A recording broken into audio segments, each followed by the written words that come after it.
Malaysia's embattled Prime Minister has been forced into yet another corruption denial, this time by two newspapers that have accused him of receiving bribes from Australian firms tasked with printing polymer banknotes. Najib Razak on Wednesday ordered his lawyers to take legal action against The Age and the Sydney Morning Herald following a Tuesday report that linked him and former Prime Minister Abdullah Ahmad Badawi to the case. Calling the latest allegations against him, baseless smears and insinuations.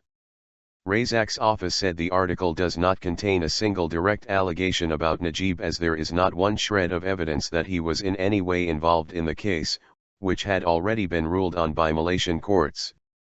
The case first surfaced in 2009, with Australian police and Malaysia's anti-corruption authority opening separate probes. 3 Malaysians were then charged with accepting bribes to secure a contract for the notes from the central bank. The court, however, then ruled out any connection with government officials.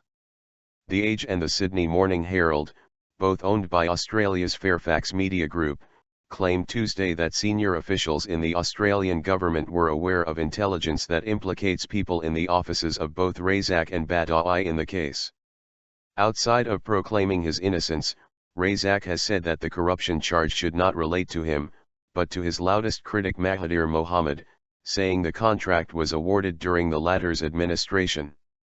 Razak's office said the bribes were alleged to have been paid over the period between 1999 to 2000, during the administration of former Prime Ministers Mohamad and Badawi.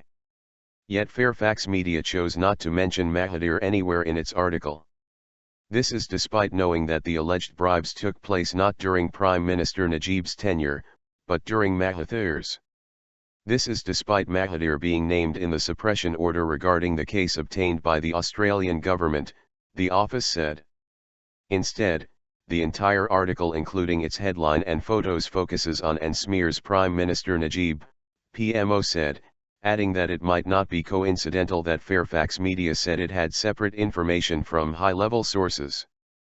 The latest allegation comes weeks after Razak was accused of swindling $700 million worth of funds from debt-ridden One Malaysia Development (BHD) into his personal bank accounts.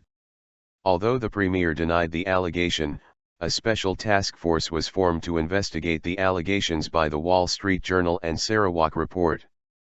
The task force has since frozen 6 bank accounts and collected details of 17 other bank accounts in relation to the case.